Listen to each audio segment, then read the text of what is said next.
ಸ್ನೇಹಿತರೆ ನಮಸ್ಕಾರ. ದೃಶ್ಯಂ ಬಂತು, ದೃಶ್ಯಂ 2 ಬಂತು, ಈಗ ದೃಶ್ಯಂ 3 ಬಂದಿದೆ. ಹೇಗಿದೆ ದೃಶ್ಯಂ 3 ಅಂತ ಈ ವಿಡಿಯೋದಲ್ಲಿ ಹೇಳ್ತಾ ಇದ್ದೀನಿ. ನಾನು ಗುಬ್ಬಚ್ಚಿ ಸತೀಶ್. ಈ ದೃಶ್ಯಂ 3 ನೇರವಾಗಿ ಮಲಯಾಳಂನಿಂದ ಕನ್ನಡಕ್ಕೆ ಡಬ್ ಆಗಿ ರಿಲೀಸ್ ಆಗಿದೆ. ಇದರಲ್ಲಿ ಮೋಹನ್ ಲಾಲ್ ಅವರೇ ಹೀರೋ, ಜೀತು ಜೋಸೆಫ್ ಅವರು ಕತೆ ಬರೆದು ನಿರ್ದೇಶನ ಮಾಡಿದ್ದಾರೆ. ಆಶೀರ್ವಾದ್ ಸಿನಿಮಾಸ್ ಪ್ರೊಡಕ್ಷನ್ ಮಾಡಿದ್ದಾರೆ. ಇದು ನಟ ವಿ ರವಿಚಂದ್ರನ್ ಅವ್ರಿಗೆ ರೀಮೇಕ್ ಅವಕಾಶ ಇಲ್ಲ. ಇವಾಗ ನೇರವಾಗಿ ಡಬ್ಬಿಂಗ್ ಆಲ್ರೆಡಿ ರಿಲೀಸ್ ಆಗಿ ಯಶಸ್ವಿ ಪ್ರದರ್ಶನ ಕಾಣ್ತಾ ಇದೆ. ಕನ್ನಡ ಡಬ್ಬಿಂಗ್ ಕೂಡ ಓಕೆ, ಪರವಾಗಿಲ್ಲ. ನಾವು ರವಿಚಂದ್ರನ್ ಅವ್ರನ್ನ ಮಿಸ್ ಮಾಡ್ಕೊತಾ ಇದ್ದೀವಿ ಪೊನ್ನಪ್ಪ ಆಗಿ. ಬಟ್ ಜಾರ್ಜ್ ಕುಟ್ಟಿ ನಿಮಗೆ ಇಲ್ಲಿ ಮೋಹನ್ ಲಾಲ್ ಅವರು ಜಾರ್ಜ್ ಕುಟ್ಟಿಯಾಗಿ ಸಿಗ್ತಾರೆ. ಈ ಸಿನಿಮಾನ ನೀವು ಒನ್ ಟೈಮ್ ನೋಡ್ಬೋದು ಅಂತ ನನ್ನ ಅನಿಸಿಕೆ ನಾನು ಹೇಳ್ತಾ ಇದ್ದೀನಿ. ಇಲ್ಲಿ ಜಾರ್ಜ್ ಕುಟ್ಟಿ ಏನಾಗಿದೆ ಅಂತಂದರೆ ಆತನ ಒಂದು ಕಥೆಯನ್ನೇ ಅವನು ಪ್ರೊಡ್ಯೂಸ್ ಮಾಡಿ ನಿರ್ಮಾಣ ಮಾಡಿ ಸಾಕಷ್ಟು ಯಶಸ್ವಿಗೆ ಗಳಿಸಿದ್ದಾನೆ.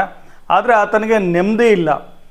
ಯಾಕೆ ಅಂತಂದರೆ ಎಲ್ಲೋ ಒಂದು ಕಡೆ ಅಂತರಂಗದಲ್ಲಿ ಆತನಿಗೆ ಯಾವುದೋ ಒಂದು ಭಯ ಕಾಡ್ತಾ ಇದೆ. ಸೊ ಆ ಭಯದಿಂದ ಅವನು ಹೊರಗಡೆ ಬರೋಕ್ಕಾಗ್ತಿಲ್ಲ.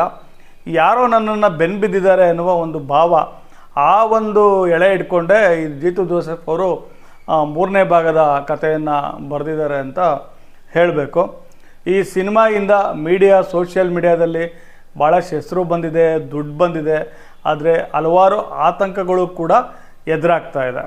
ಇಲ್ಲಿ ದೊಡ್ಡ ಮಗಳು ಅಂಜು ಮದುವೆ ಈ ಸಿನಿಮಾದ ಮುಖ್ಯ ಕಥೆ ಅಂತ ಹೇಳಬೇಕು. ಈ ದೊಡ್ಡ ಮಗಳು ಅಂಜು ಏನಿರ್ತಾಳೆ, ಸೊ ಅವಳೀಗ ಮದುವೆ ಮಾಡಬೇಕು. ಅವಳನ್ನ ಎಲ್ಲಿ ಯಾರಿಗೆ ಕೊಟ್ಟು ಮದುವೆ ಮಾಡಬೇಕು ಅನ್ನೋದನ್ನು ಚಿತ್ರಕಥೆನಲ್ಲಿ ಹೇಳ್ತಾ ಹೋಗ್ತಾರೆ ಜೀತು ಜೋಸೆಫ್ ಅವರು. ಸೊ ಆ ಮದುವೆಗೆ ಏನು ಅಡೆತಡೆಗಳು ಬರುತ್ತಾ ಅಥವಾ ಮದುವೆ ಆಗುತ್ತಾ ಅನ್ನೋದು ಸಿನಿಮಾ ಕಡೆ ತನಕ ನಾವು ನೋಡಿ ತಿಳ್ಕೊಬೇಕಾಗತ್ತಾ. ಇಲ್ಲಿ ಇಂಟರ್ವಲ್ ತುಂಬ ಬೆಂಕಿ ಅಂತ ಹೇಳಬೇಕು. ಯಾಕೆ ಅಂತಂದರೆ ಇಂಟರ್ವಲ್ಗೆ ಗೊತ್ತಾಗೋದು ಜಾರ್ಜ್ ಕುಟ್ಟಿಯ ಬೆನ್ನು ಬಿದ್ದಿರುವ ಪಾತ್ರ ಯಾವುದು ಅಂತ. ಹಳೆ ಭಾಗಗಳ ಪೊಲೀಸು, ವಕೀಲರು, ನ್ಯಾಯಾಂಗ ವ್ಯವಸ್ಥೆ ಎಲ್ಲ ಇದೆ. ಈ ಭಾಗದಲ್ಲೂ ಕೂಡ ಎಲ್ಲ ಇದೆ. ಅದರಲ್ಲಿ ಯಾರು ಬೆನ್ನು ಬಿದ್ದಿದ್ದು ಅನ್ನೋದು ಸಿನಿಮಾದ ಒಂದು ಕುತೂಹಲಕಾರಿ ಅಂಶ ಅಂತ ಹೇಳಬೇಕು. ಜಾರ್ಜ್ ಕುಟ್ಟಿ ಮತ್ತು ರಾಣಿಯ 2ನೇ ಮಗಳು ಅನು ಈ ಸಿನಿಮಾದ ಒಂದು ಸ್ವಲ್ಪ ಕಾಮಿಡಿ ರಿಲೀಫ್ ಅಂತ ಹೇಳಬೇಕು. ಈ ಕಾಲದ ಈ ಜನ್ಜಿ ಮಕ್ಕಳು ಅಂತ ಏನು ಹೇಳ್ತಾರೆ, ಹೇಗಿರ್ತಾರೆ ಅನ್ನೋದು ಈ ಸಿನಿಮಾದಲ್ಲಿ ಭಾಳ ಚೆನ್ನಾಗಿ ತೋರಿಸಿದ್ದಾರೆ. ಸಿನಿಮಾದಲ್ಲಿ ಕೆಲವು ಟೈಮು ಇನ್ನೇನು ಇದಾಗಬೇಕು, ಎಲಿವೇಟ್ ಆಗಬೇಕು ಅನ್ಬೇಕಾದ್ರೆ ಆ BGM ಭಾಳ ಚೆನ್ನಾಗಿದೆ. ಸಿನಿಮಾಟೋಗ್ರಫಿ ಆ್ಯಸ್ ಯೂಶ್ವಲ್ ಈ ಸಿನಿಮಾಗಳಲ್ಲಿ ಆ ಕೇರಳ ಇದೇನೆ ಹಂಗೆ, ಆ ನೇಚರೇ ಹಂಗಿರುತ್ತೆ, ಅದನ್ನು ಭಾಳ ಚೆನ್ನಾಗಿ ತೋರಿಸಿದ್ದಾರೆ. ಮೋಹನ್ ಲಾಲ್ ಅವರು ನೋಡ್ತಾ ಇಷ್ಟ ಆಗೋದು ಮತ್ತು ಅವ್ರು ಯಾಕೆ ಸೂಪರ್ ಸ್ಟಾರ್ ಅನ್ನೋದು ಅವ್ರ ಸಿನಿಮಾ ನೋಡಿರೋರಿಗೆ ಈಗಾಗಲೇ ಗೊತ್ತಿರುತ್ತೆ. ಸಿನಿಮಾದ ಒಂದೇನು ಎಂಡಿಂಗ್ ಆಯಿತು, ಇನ್ನೇನು ಮುಗೀತು ಅನ್ಬೇಕಾದ್ರೆ ಒಂದು ಸಣ್ಣ ಟ್ವಿಸ್ಟ್ ಇದೆ. ಅದ್ರ ಪ್ರಕಾರ ಹೇಳೋದಾದರೆ ಸಿನಿಮಾ 4ನೇ ಭಾಗ ಕೂಡ ಬರುತ್ತೆ. ಬೇಕಾ 4ನೇ ಭಾಗ ಅನ್ನೋ ಒಂದು ಪ್ರಶ್ನೆ ಹಾಕ್ಕೊಂಡು ನೋಡಿದಾಗ ಈ ಒಂದು ಸಿನಿಮಾ ಕಮರ್ಷಿಯಲ್ ಆಗಿ ಗೆದ್ದಿದೆ. ಸೊ ಅದ್ರ ಮೇಲೆ ಕತೆ ಮಾಡ್ತಾ ಹೋಗ್ತಾ ಇದ್ದಾರೆ.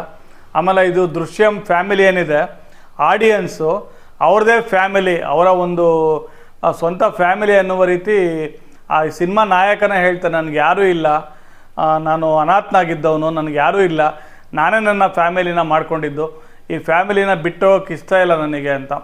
ಆ ರೀತಿ ಆಡಿಯನ್ಸ್ ಪ್ರೇಕ್ಷಕರು ರಿಲೇಟ್ ಆಗಿಬಿಟ್ಟಿದ್ದಾರೆ ಈ ಒಂದು ದೃಶ್ಯಂ ಸಿನಿಮಾ ಪಾತ್ರಗಳಿಗೆ. ಹಾಗಾಗಿ ಈ ಜಾರ್ಜ್ ಕುಟ್ಟಿ ಫ್ಯಾಮಿಲಿ, ಜಾರ್ಜ್ ಕುಟ್ಟಿ ಯಾವ ರೀತಿ ಇನ್ನು ಮುಂದೆ ಯಾಕೆಂದರೆ ಗೊತ್ತಿದೆ ಏನಾಗಿದೆ ಅನ್ನೋದು ಎಲ್ಲರಿಗೂ ಗೊತ್ತಿದೆ, ಪ್ರೇಕ್ಷಕರಿಗೂ ಅಂತೂ ಗೊತ್ತಿದೆ, ಪೊಲೀಸ್ ವ್ಯವಸ್ಥೆಗೆ ಗೊತ್ತಿಲ್ಲ, ನ್ಯಾಯಾಂಗ ವ್ಯವಸ್ಥೆಗೆ ಗೊತ್ತಿಲ್ಲ. ಸೊ ಹಾಗಾಗಿ ಒಂದು ಕುತೂಹಲ ಇದೆ, ಏನಾಗ್ಬೋದು ಮತ್ತು ಅವ್ನು ಹೆಂಗೆ ಸೇವ್ ಮಾಡ್ಕೋಬೋದು.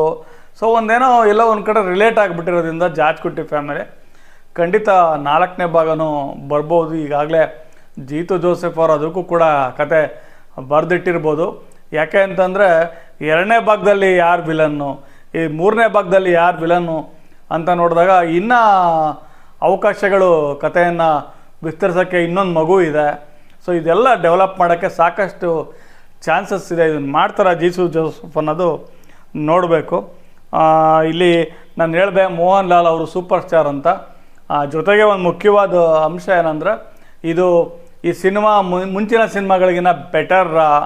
ನಾನು ಮೊದಲೇ ಹೇಳಿದೆ, ಒನ್ ಟೈಮು ಈ ಸಿನಿಮಾನ ನೋಡ್ಬೋದು.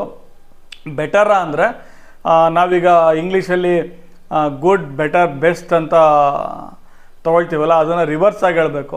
Drishyam first part best part, second part better, ಈ ಥರ್ಡ್ ಪಾರ್ಟು ಗುಡ್ಡು, ಇನ್ನು ಫೋರ್ತ್ ಪಾರ್ಟ್ ಬಂದು ಏನಾಗುತ್ತೋ ಗೊತ್ತಿಲ್ಲ. ಟೋಟಲಿ ನೀವು ಮೋಹನ್ ಲಾಲ್ ಅವ್ರನ್ನ ಇಷ್ಟಪಡೋದಾದರೆ, ನಟಿ ಮೀನಾ ಅವರು ಕೂಡ ತುಂಬ ಚೆನ್ನಾಗಿ ಆ್ಯಕ್ಟ್ ಮಾಡಿದ್ದಾರೆ. ಇದರಲ್ಲಿ ಬರುವ ಒಂದು ಪೊಲೀಸ್ ವಿಲನ್ ರೋಲ್ ಪಾತ್ರ ಏನಿದೆ, ಆತನ ಒಂದು ಇದು ನನಗೆ ಭಾಳ ಇಷ್ಟ ಆಯಿತು. ನಾವು ಮೊದಲನೇ ಭಾಗದಲ್ಲಿ ನೋಡಿದಂಥ ರವಿಚಂದ್ರನ್ ಅವರು, ಅದರಲ್ಲಿ ನಾವು ಅಚ್ಯುತ್ ಕುಮಾರ್ ಅವ್ರ ಪೊಲೀಸ್ ಪಾತ್ರ, ಇವೆಲ್ಲ ಮಿಸ್ ಮಾಡ್ಕೋತೀವಿ ಇಲ್ಲಿ. ಬಟ್ ಆಮೇಲೆ ಸ್ವಲ್ಪ ಕನ್ನಡದ ನೇಟಿವಿಟಿ ಆ ಡಬ್ಬಿಂಗಲ್ಲಿ ಗೊತ್ತಾಗುತ್ತೆ. ಕೇರಳ ಅನ್ನೋದು ಕನ್ನಡ ಭಾಷೆ ಇರುತ್ತೆ, ಅದರಲ್ಲಿ ಕನ್ನಡ ಪೊಲೀಸ್ ಇರಲ್ಲ, ಕೇರಳ ಪೊಲೀಸು. ಇನ್ನು ಎಲ್ಲ ಒಂದು ಕಡೆ ಡಬ್ಬಿಂಗಲ್ಲಿ ಮಾತಾಡಬೇಕಾದ್ರೆ ಆ ರೆಫರೆನ್ಸು ಕೇರಳದೇ ಬರುತ್ತೆ, ಕನ್ನಡಕ್ಕೆ ಬರೋಲ್ಲ. ಆ ಡಬ್ಬಿಂಗ್ ಮಾಡಬೇಕಾದ್ರೆ ಅವೆಲ್ಲ ಸೂಕ್ಷ್ಮಗಳು. ನಾನು ಕೆಲವು ಸಿನಿಮಾ ನೋಡಿದ್ದೀನಿ, ಈಕೋ ಇರ್ಬೋದು, ಇನ್ನೊಂದು ಸಿನಿಮಾ ರಿವ್ಯೂ ಮಾಡಬೇಕು, ಮೋಹಿನಿ ಅಟ್ಟಮ್ ಅಂತ ನೋಡಿದ್ದೀನಿ. ಅದರಲ್ಲೆಲ್ಲ ಬರಬೇಕಾದ್ರೆ ಇಲ್ಲಿನ ಪ್ರಾದೇಶಿಕ ಊರುಗಳ ಹೆಸರು ಹೇಳ್ತಾರೆ. ಆದರೆ ದೃಶ್ಯಂತ್ರಿ ತುಂಬ ಅರ್ಜೆಂಟಾಗಿ ಡಬ್ಬಿಂಗ್ ಮಾಡಿದ್ದಾರೆ ಅಂತ ಅನಿಸುತ್ತೆ. ಆ ಪ್ರಾದೇಶಿಕ ಊರುಗಳು ಕೇರಳದವೇ ಆಗಿರ್ತವೆ, ಆ ಬೋರ್ಡ್ಗಳೆಲ್ಲ ಏನೂ ಚೇಂಜ್ ಆಗಿರಲ್ಲ. ಬಟ್ ಕನ್ನಡ ಡಬ್ಬಿಂಗ್ ಇದ್ದಿದ್ರಲ್ಲೇ ಬೆಟರ್ ಇದೆ. ನಾನು ಕೆಲವು ಕನ್ನಡ ಸಿನಿಮಾಗಳ ಡಬ್ಬಿಂಗನ್ನು ಈಗಾಗಲೇ ನೋಡಿರೋದ್ರಿಂದ ಹೇಳ್ತಾ ಇದ್ದೀನಿ. ನೋಡ್ಬೋದು. ಒಟ್ಟಿನಲ್ಲಿ ಜಾರ್ಜ್ ಕುಟ್ಟಿಗೆ ತಾನು ಏನೇ ಮಾಡಿದ್ರು, ತಾನು ಗೆದ್ದರು ಕೋರ್ಟಲ್ಲಿ, ತಾನು ಸಿನಿಮಾ ಮಾಡಿ ನೂರಾರು ಕೋಟಿ ಗೆದ್ದರೂ ಕೂಡ, ಮತ್ತು ಒಳ್ಳೆ ಪ್ರೊಡ್ಯೂಸರು, ಒಳ್ಳೆ ನೆಕ್ಸ್ಟು ಇನ್ನೂ ಸಿನಿಮಾ ಪ್ರೊಡ್ಯೂಸ್ ಮಾಡೋ ಅವಕಾಶಗಳು ಬಂದರೂ ಕೂಡ ಆತನಿಗೆ ಅಂತರಂಗದಲ್ಲಿ ನೆಮ್ಮದಿ ಇಲ್ಲ. ಅದು ಸಿನಿಮಾದಲ್ಲಿ ಎದ್ದು ಕಾಣ್ತಾ ಇದೆ. ಅವನು ಆ ಒಂದು ನೆಮ್ಮದಿಯ ಹುಡುಕಾಟಕ್ಕೆ ಮತ್ತು ತನ್ನ ಕುಟುಂಬವನ್ನು ಕಾಪಾಡ್ಕೊಳ್ಳೋಕ್ಕೆ ಮುಂದೆ ಏನೆಲ್ಲ ಮಾಡ್ಬೋದು ಅನ್ನೋದು ಕುತೂಹಲನ ಮತ್ತೆ ಉಳಿಸಿದ್ದಾರೆ ನಿರ್ದೇಶಕರು. ಇನ್ನೂ ಸ್ವಲ್ಪ ದಿನ ಕಾದು ನೋಡೋಣ, ದೃಶ್ಯಂ 4 ಬರ್ಬೋದು. ಅದರಲ್ಲಿ ಏನಾಗುತ್ತೆ ಅದನ್ನು ನೋಡೋಣ. ಒನ್ ಟೈಮ್ ನೀವು ದೃಶ್ಯಂ 3ನ ನೋಡ್ಬೋದು ಅಂತ ಹೇಳ್ತಾ ಎಲ್ರಿಗೂ ಧನ್ಯವಾದಗಳು.